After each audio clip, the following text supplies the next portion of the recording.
आज का ये वीडियो है लॉजिस्टिक ऑफिसर के बारे में। लॉजिस्टिक जॉब क्या होता है, लॉजिस्टिक जॉब की क्या क्या रिस्पॉन्सिबिलिटी होती है, लॉजिस्टिक जॉब में जाने के लिए क्या स्किल्स होनी चाहिए, इस बारे में आज का ये वीडियो है। तो अगर आप भी लॉजिस्टिक ऑफिसर के पोस्ट पे जाना चाह रहे हैं, लॉजिस्टिक ऑफिसर का मतलब होता है लॉजिस्टिक कंट्रोलर, लॉजिस्टिक कोऑर्डिनेटर। तो logistic controller, logistic coordinator, logistic officer, ये सारा सिमिलर ही जॉब है, सेम ही पोस्ट है। अपने अपनी कंपनी, कुछ कंपनी लॉजिस्टिक ऑफिसर कहते हैं, कुछ कंपनियां लॉजिस्टिक कोऑर्डिनेटर कहते हैं, कुछ कंपनियां लॉजिस्टिक कंट्रोलर कहते हैं। तो डिपेंड करता है कि अपनी अपनी कंपनियां, अलग अलग कंपनी अलग अलग तरीके से जो है पोजीशन दिया जाता है, लेकिन जॉब सिमिलर होता है। तो चलिए फिर वीडियो शुरू करते हैं। अगर आप भी लॉजिस्टिक ऑफिसर, लॉजिस्टिक कोऑर्डिनेटर के पोस्ट पे जॉब करने की सोच रहे हैं या अपने करियर बनाना चाह रहे हैं, तो आज का वीडियो आपके लिए है। सबसे पहली बात दोस्तों, लॉजिस्टिक ऑफिसर क्या होता है, मैंने लास्ट वीडियो में इस बारे में थोड़ा सा बताना चाहा था। इस वीडियो में थोड़ा मैं और उसको ठीक से बताना चाहूँगा। एक लॉजिस्टिक ऑफिसर, फ़र्ज़ करें कि किसी भी मरीन कंपनी में या फिर किसी भी वैसे कंपनी जो ऑफशोर में काम करती है, फ़र्ज़ करें कि ऑफशोर में काम चल रहा है। जो भी लॉजिस्टिक ऑफिसर है, उसका काम ये होता है कि जो भी काम जितनी फील्ड में काम चल रहा है, आप ऑफशोर समझ लें या फिर ऑनशोर समझ लें, जो भी है। मैंने ऑफशोर का एग्जांपल देना चाह रहा हूँ। तो ऑफशोर में फील्ड में काम चल रहा है, पाइपिंग का काम चल रहा है, या फिर जो भी काम होती है ऑफशोर में काम है, वो काम चल रहा है। तो एग्जांपल ले लें कि पाइपिंग का ही काम चल रहा है ऑफशोर में।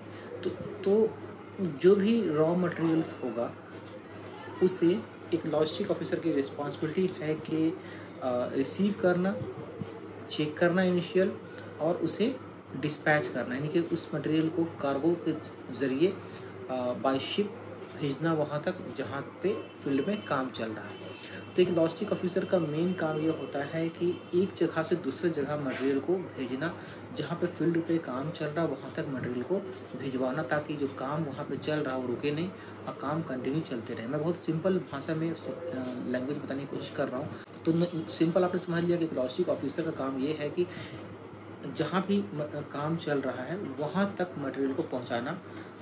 अगर फ़र्ज़ करें कि आपका जो मटेरियल है, किसी भी कंपनी में मटेरियल एक लेडाउन के अंदर होता है, वेयरहाउस के अंदर होता है, या फिर कोई लेडाउन वेयरहाउस के अंदर से मटेरियल होता है, किसी भी कंपनी की मटेरियल, और उस लेडाउन में मटेरियल को स्टोरेज किया जाता है या वेयरहाउस में मटेरियल को स्टोर किया जाता है, और उस वेयरहाउस से या उस लेडाउन से मटेरियल को जब ज़रूरत पड़े तो फिर जहाँ पे काम चल रहा फील्ड में वहाँ तक भेजने का काम एक लॉजिस्टिक ऑफिसर का होता है। अगर काम ऑन शोर चल रहा है, यानी कि मटेरियल जो काम है वो ज़मीन पे ही चल रहा है, तो फिर मटेरियल को एक ट्रक या फिर कह सकते हैं कि कोई लॉरी के ज़रिए या किसी गाड़ी व्हीकल के ज़रिए एक लेडाउन से फील्ड तक पहुंचाने का काम एक लॉजिस्टिक ऑफिसर का होता है, सिंपली।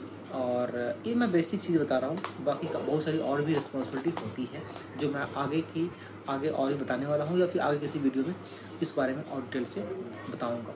तो एक लॉजिस्टिक ऑफिसर अगर काम ऑफशोर में चल रहा है, फील्ड का काम ऑफशोर में चल रहा है, तो लॉजिस्टिक ऑफिसर वाला उस मटेरियल को बाय शिप कार्गो करके उसे भेजेगा वहाँ तक जहाँ पे काम चल रहा है। जिस भी प्रोजेक्ट में काम चल रहा है, उस प्रोजेक्ट का कुछ ना कुछ नाम तो होगा ही, तो उस प्रोजेक्ट तक ABCD, मान लीजिए एक प्रोजेक्ट है तो ABCD तक उसको वहाँ पे पहुँचा दिया जाता है। ये काम एक लॉजिस्टिक ऑफिसर का होता है। अगर फ़र्ज़ करें कि ये काम चल रहा है ऑन शोर में, ज़मीन पे ही काम चल रहा है, कोई प्लांट है, कोई प्रोजेक्ट है जो लैंड में ही काम चल रहा है, ज़मीन पे ही काम चल रहा है, तो एक लॉजिस्टिक ऑफिसर मटेरियल को रिसीव करके, इनिशियल चेक करके, उस मटेरियल को डिस्पैच करके मतलब जो है उसे जिस तरह पैकिंग करके, चाहे वो वुडन बॉक्स में हो या जिस भी तरह का जो या फिर जो है कार्टन बॉक्स है, उसमें अच्छे से पैकिंग करके गाड़ी के माध्यम से, यानी छोटी व्हीकल की ज़रूरत हो तो छोटी व्हीकल से, बड़ी व्हीकल की ज़रूरत हो बड़ी व्हीकल के ज़रिए से, यानी माध्यम से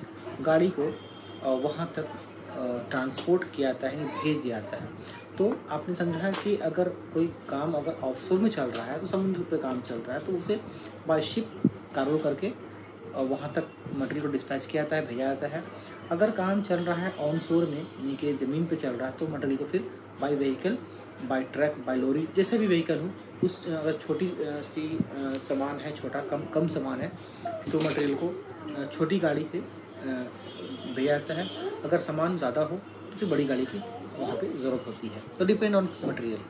काम होता है एक लॉजिस्टिक ऑफिसर का, मटेरियल को एक जगह से दूसरी जगह शिफ्ट करवाना, भिजवाना, कार्गो करना, डिस्पैच करना, जो करना। स्किल की बात करें तो एक लॉजिस्टिक ऑफिसर को डिफरेंट कंपनी में देखा हूँ कि डिफरेंट कंपनी में डिफरेंट रिस्पॉन्सिबिलिटी दी जाती है। हर एक कंपनी की अपनी अपनी SOP होती है, यानी कि अपनी अपनी जो है मैनेजमेंट होती है। उस मैनेजमेंट को फॉलो करना होता है। किसी भी कंपनी में आप जाएंगे, जिस भी पोस्ट पर जाएंगे, तो हर एक कंपनी का अपना अपना मैनेजमेंट होता है। अगर फॉर एग्जांपल लॉजिस्टिक ऑफिसर का काम अपने पहले से कर रखा है, तो जिस भी कंपनी में आपने काम किया है उसका मैनेजमेंट कुछ और होगा, जहाँ पे आप जा रहे हो उसका मैनेजमेंट थोड़ा सा अलग होगा। काम का तरीका सेम ही रहेगा लगभग, लेकिन मैनेजमेंट थोड़ा चेंज हुआ था, काम करने का तरीका थोड़ा सा चेंज हुआ था। सेफ्टी रूल रेगुलेशन थोड़ा सा होता है, उसमें अलग सा हो। प्रोजेक्ट के अकॉर्डिंग भी जो है आपको फॉलो करना पड़ेगा कि कौन क्लाइंट का क्या रिक्वायरमेंट है, कैसा रिक्वायरमेंट है, उसके अकॉर्डिंग आपका वो चीज़ चेंज होती है। तो मैंने जो देखा है वो ये है कि एक लॉजिस्टिक ऑफिसर इंश्योर करता है मटेरियल को भेजने से पहले कि जो मटेरियल भेज रहा है वो उसे डिस्पैच कर रहा है कि नहीं। क्योंकि जो मटेरियल आ रहा है वो परचेज ऑर्डर के वाइज आता है, PO नंबर वाइज आता है। तो जो PO नंबर आप भेज रहे हैं वो मटेरियल आपने जो कार्गो करने वाले हैं, जो पैकेज करने वाले हैं, जो ओपन कंटेनर हो या क्लोज कंटेनर हो, जो उसमें डालने वाले हो, तो उसमें वो मटेरियल आपने डाला है कि नहीं। अगर उसमें आपने चूक कर दिया, मटेरियल को नहीं भेजा, और जो मटेरियल को रिसीव करने वाला जहाँ पे प्रोजेक्ट में जो काम चल रहा है वहाँ के मटेरियल मैन, सुपरवाइज़र या वहाँ का फोरमैन जो भी मटेरियल रिसीव करेगा, अगर उसने कहा कि मटेरियल मैंने रिसीव नहीं किया है, रिसीव नहीं हो पाया और कोई अर्जेंट मटेरियल रहा और आपसे चूक हो गई, तो वहाँ पे एक प्रॉब्लम भी बन सकता है। तो बहुत ही ज़रूरी है मटेरियल को इंश्योर करना। आप जो मटेरियल भेज रहे हैं वो मटेरियल बिल्कुल जो है वहाँ पे पहुँचना चाहिए और उसमें भूल चूक नहीं होना चाहिए। आपको हर एक मटेरियल जो परचेज ऑर्डर जब देख के मटेरियल को खुद से चेक करना है। चेक करने का मतलब ये नहीं कि आपको 1 by 1 खोल चेक करना है, सिर्फ PO नंबर आपको चेक करना है कि जो मटेरियल आपको दिया गया है, जो या फिर जो आप भेज रहे हैं उसका PO नंबर वगैरह सही है कि नहीं, वो मटेरियल आप भेज रहे हैं कि नहीं। अगर आपने वैसे कोई लिस्ट बना दिया कि हाँ मटेरियल मैंने भेज दिया है और वहाँ जहाँ पर मटेरियल भेज रहे वहाँ नहीं मिला, तो एक इश्यू बन सकता है। तो बहुत ही इंश्योर करना है कि मटेरियल को जो आपने रिसीव किया है उसे मटेरियल को आप भेज रहे हैं, और कंटेनर में चेक करना है कि वो मटेरियल आप भेज रहे हैं कि नहीं, कितनी क्वांटिटी भेज रहे हैं, क्या क्वांटिटी भेज रहे हैं, वो भी मेंशन कर देना है। अगर कोई मटेरियल एक पूरा फुल पैकेज है तो उसमें भी एक लिखा हुआ आप लिख सकते हैं कि मैंने मटेरियल सब्जेक्ट टू चेक, मतलब मटेरियल को मैंने इनिशियल रिसीव तो कर लिया है बट हमने चेक नहीं किया है, आप वहाँ पर चेक कर लें। अगर शॉर्टेज वगैरह होता है तो फिर वहाँ से भी मटेरियल को या फिर रिटर्न किया जाता है या फिर वेंडर जो है उससे फिर कांटेक्ट करके बात वगैरह होती है। तो ये सारी प्रोसेस हैं। एक छोटा सा जो मैंने बताना चाहा एक लॉजिस्टिक ऑफिसर के बारे में आज, कि उसकी क्या क्या जो है क्या जॉब होता है, क्या काम होता है, क्या रिस्पॉन्सिबिलिटी होती है। एक लॉजिस्टिक ऑफिसर की स्किल की बात करें तो एक लॉजिस्टिक ऑफिसर को बिल्कुल इंश्योर करना चाहिए कि जो भी मटेरियल वो भेज रहा है वो मटेरियल की क्वान्टिटी अगर उसने मेंशन कर दिया है तो उस क्वांटिटी में ही मटेरियल वहाँ पे पहुँचना चाहिए। एक लॉजिस्टिक कोऑर्डिनेटर को कंप्यूटर की नॉलेज होनी चाहिए, स्किल होनी चाहिए, और जो भी सॉफ्टवेयर वहाँ पे यूज़ हो रहा है, चाहे SAP यूज़ हो रहा हो, चाहे फ्यूजन ओरेकल यूज़ हो रहा हो, ERP यूज़ हो रहा हो, जो भी सॉफ्टवेयर यूज़ हो रहा है उसकी नॉलेज होनी चाहिए। इन केस उसकी नॉलेज आपको नहीं है तो फिर आपको वहाँ पर ट्रेनिंग दी जाती है। इतनी कोई हार्ड कोर नहीं है कि बहुत कुछ वहाँ करना है, जानना है। सिंपली वहाँ पे मटेरियल का जो है ट्रांजैक्शन का बारे में नॉलेज आपको दी जाएगी, और एक लॉजिस्टिक ऑफिसर का काम यही होता है कि मटेरियल को किस तरह से ट्रांजैक्ट करना, मटेरियल को मैनिफेस्ट बना के किस तरह से इशू करना। जब आप इशू करते हैं तो ऑटोमेटिक वो मटेरियल आपके स्टॉक से रिड्यूस हो जाता है, ट्रांजैक्शन हो जाता है। इन सब चीज़ों को ध्यान देना होता है। और अगर मैं बात करूँ कंप्यूटर स्किल की, तो जैसे मैंने बताया कि कोई सॉफ्टवेयर का नॉलेज अगर है तो वेल एंड गुड। अगर आप जानते हैं ERP तो बहुत अच्छी बात है, अगर आप जानते हैं फ्यूजन ओरेकल तो अच्छी बात है, SAP जानते हैं तो बहुत अच्छी बात है। अगर नहीं जानते हैं तो फिर आपको बेसिक नॉलेज कम से कम होनी चाहिए, जैसे Excel, Word, PowerPoint, internet की नॉलेज होनी चाहिए। आउटलुक वगैरह की जो मेल चेक होती है हॉटमेल पे, कि आउटलुक नॉलेज होनी चाहिए, जिसमें जो है सारी मेल आपको आउटलुक पे ही चेक की जाती है। और मैंने फॉरेन कंट्री में, गल्फ़ में कहीं भी काम किया है तो आउटलुक को ही इस्तेमाल यूज़ किया जाता है, जीमेल वगैरह इस्तेमाल यूज़ नहीं होता है।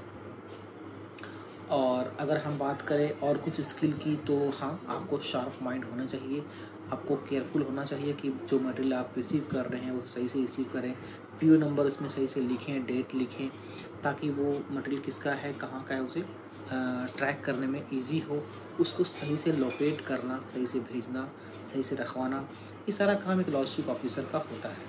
तो आगे के और वीडियो में और भी चीज़ें इस बारे में बताने वाला हूँ। अभी फ़िलहाल इस छोटे से वीडियो में इतना ही। अगर मैं इस वीडियो को और लेंथी करूँगा तो बहुत बड़ा हो जाएगा। आई होप कि कुछ आपने सीखा होगा इस वीडियो से और कुछ आपको सीखने मिला भी होगा। तो अगर आपने कुछ सीखा, कुछ सीखने मिला, कुछ आपको जानने मिला, तो प्लीज़ वीडियो को लाइक एंड शेयर करने में कोई कोताही मत कीजिएगा। प्लीज़ वीडियो को लाइक एंड शेयर ज़रूर कर दीजिएगा। इससे हमें एक हौसला मिलता ही है और इस वीडियो को ज़्यादा से ज़्यादा रीच भी मिलती है। मैं जब वीडियो को शूट कर रहा हूँ तो मेरा छोटा बेटा मेरे साथ है, जो कि खेल रहा है यहाँ पे, तो हो सकता है उसकी वजह से कुछ वीडियो में मैं यहाँ पे अम्ब्रेला दिया हूँ खेलने से, तो हो सकता है बीच में अम्ब्रेला वगैरह आ गया हो, या फिर ये बदमाशी कर रहा है तो उसकी वजह से कोई डिस्टर्बेंस हुआ हो, सो उसके लिए सॉरी। एंड फिलहाल इस वीडियो में इतना ही। Thanks for watching this video. Thank you very much.